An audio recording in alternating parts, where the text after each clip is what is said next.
Bonsoir à tous. Ces temps, les informations fusent, donc je profite de faire ces petits podcasts pour transmettre des informations que j'ai reçues pour moi et pour le collectif. C'est quoi ce lien en réalité ? Alors, tu me diras que peut-être les sujets ces jours tournent toujours autour de la même chose, mais c'est des compléments qui se rajoutent. Et celui-là est vraiment en lien avec le dernier que j'ai fait sur l'enfermement du chaser par rapport à cette histoire, par rapport à cette relation pendant un temps. Et en fait, on m'a donné l'image du lien. On sait que sur ce lien, il y a le chaser sur un bout et le runner de l'autre côté. Donc c'est vraiment quelque chose qui est indestructible, qui est infini, et c'est quelque chose qui ne peut pas être séparé, qui ne peut pas être coupé, puisqu'au fait, ce lien, c'est un lien qui permet de se reconnecter à la fréquence d'amour. L'amour véritable, pas l'amour que l'on connaît aujourd'hui. Donc en fait, nous sommes deux êtres à l'origine qui ne nous aimons pas en réalité. Je ne parle pas de l'un et de l'autre, je parle de chacun, de son amour propre. Nous avons passé un accord de vivre cette expérience ici-bas pour ramener cette fréquence originelle du cocon originel, tout d'abord, en tant qu'être divin, réussir à le réactiver en tant qu'humain, le faire descendre en nous, dans ce corps, dans la chair, pour l'incarner, l'intégrer, puis le rayonner. Et pour ne pas l'oublier, nous avons décidé d'être chacun le miroir de l'autre, un tandem, un duo, pour s'en rappeler, se le réactiver, pour se libérer de tout ce qui nous entravait, tout ce qui nous bloquerait pour y arriver. Et ramener cette part d'amour complètement pour soi-même, avant les autres. N'as-tu pas l'image justement de l'amour et cette croyance que l'amour fait souffrir ? Que cet amour est recherché toujours à l'extérieur, que pour beaucoup, cet amour est recherché depuis l'enfance, de rechercher le bon, la bonne. Nous avons tous cette image de l'amour erroné. Et ensuite, dans la plupart des couples, nous vivons un amour sacrificiel, un amour à condition, des liens d'attachement toxiques, de dépendance, de manque, de tristesse, vous savez tout ça. J'en parle dans la plupart de mes podcasts.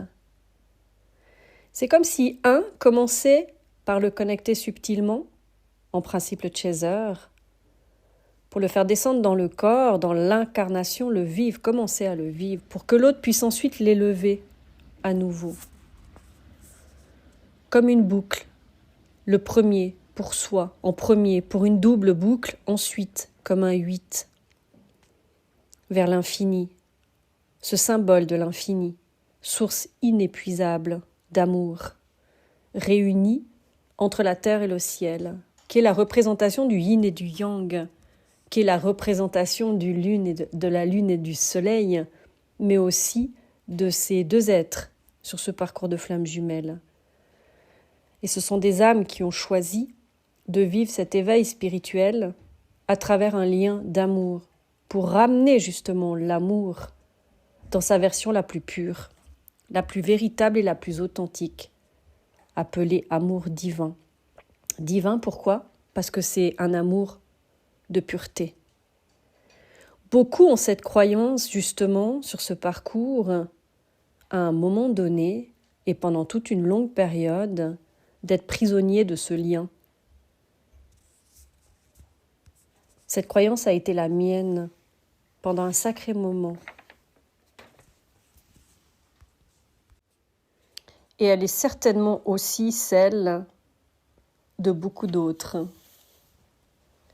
Tant que je considérais ce lien comme quelque chose de négatif, de néfaste, d'enfermant, tu sais, à chaque fois qu'on se dit « j'en ai marre, je veux passer à autre chose, je n'arrive pas à sortir de là, je veux rencontrer quelqu'un d'autre, etc. » Et bien, tant qu'on considère justement ce lien comme quelque chose, et je te le rappelle, négatif, néfaste et enfermant, c'est justement croire que l'amour l'est tout autant. Quelle est cette croyance qui est d'ailleurs celle qui a toujours été celle de mon autre au sujet du couple en général et de ses fuites? Je suis allée faire une petite recherche pour moi. Qu'est-ce qui gardait cette croyance active? Et au fait, c'était sorti dans des vies karmiques, et ça parlera certainement à d'autres personnes, où il y a eu de la soumission, de la dépendance, des privations, de perte d'identité. Et c'est sorti comme information un bannissement total de sa vie et de sa liberté. Certaines personnes ont vécu ça. Certaines vivent certainement ça encore dans cette vie-là. Et c'est comme si des vœux ont été faits, soit d'abstinence, de célibat, pour d'autres de fidélité ou de vœux d'aimer à jamais. Et dans chaque souffrance ressentie, c'est comme si on donne des paroles en l'air, je ne veux plus jamais entendre parler de ça, je ne veux plus jamais le revoir, je ne veux plus jamais vivre cet amour, je ne veux plus jamais ressentir ça, etc. Et quand on s'adresse en l'air, souvent on s'adresse à des forces obscures. Et c'est comme des promesses que l'on pose en l'air, qui s'inscrivent quelque part. Tu sais, les fameux vœux et promesses que l'on doit couper. Mais au fait, ce lien, quand on prend conscience, il est ce fil conducteur. Il est ce fil rouge pour revenir à soi, pour ne pas se perdre. Il est cette lanterne dans le noir, ou quand tout devient sombre. Il est ce guide, cette guidance, cette boussole. Il est à honorer, il est à respecter, il est à chérir.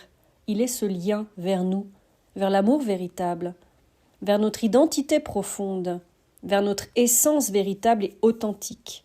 Il est notre liberté, vers ce qu'il y a de plus pur en nous, ce feu de vie, ce feu qui nous anime, qui nous rend si vivants, ce que l'on a ressenti d'ailleurs avec l'autre. Quand on est triste, on sent le manque de l'autre, mais en réalité, ce n'est pas l'autre qui manque, pas l'individu. C'est la déconnexion de nous envers ce lien, envers cette connexion à nous. L'autre est toujours au bout du fil, mais nous sommes alors aveuglés par toutes les croyances erronées avec l'amour, comme on le connaît, celui qui fait souffrir, la dépendance, les vieux schémas attachés aux blessures qui nous éloignent de nous-mêmes, qui nous mettent en protection, qui nous mettent en retrait. Cette fréquence, cette origine, que l'autre s'en va, que l'autre ne nous choisit pas, qu'on n'est pas assez ci ou qu'on n'est pas assez ça, qu'on ne mérite pas. Mais il est la conséquence aussi que l'autre a oublié sa signification réelle, ce rejet de cette relation, ce rejet de l'autre. Cet amour connecté sur la même ligne, même fréquence, ça influence grandement, puisqu'il est coupé de part et d'autre. L'un rejette par toute la colère de ne pas être, entre guillemets, choisi, et l'autre rejette, entre guillemets, en pensant que cet amour ne lui correspond pas et qu'il est toxique. L'un se concentre sur l'autre et l'autre sur l'extérieur. Chacun est responsable de ce qu'il aimait, de ses croyances, de ses pensées, en lien avec l'amour, en lien avec le couple. Se concentrer sur l'autre ne sert donc à rien. Il a déjà ses propres blocages, ses propres rejets, ses propres abandons, comme nous avons les nôtres. Le retour à soi est la clé. Du retour vers l'amour, le véritable. Désirer, le vibrer, le vivre dans la matière, l'incarner est de notre responsabilité propre. On ne peut choisir pour quelqu'un d'autre de vouloir vivre cela véritablement également. Ne pas le faire pour soi-même est littéralement un abandon, un rejet de cette fréquence qui est notre nature. Attendre l'autre, qu'il se réveille, est un sacrifice de soi, un abandon de soi.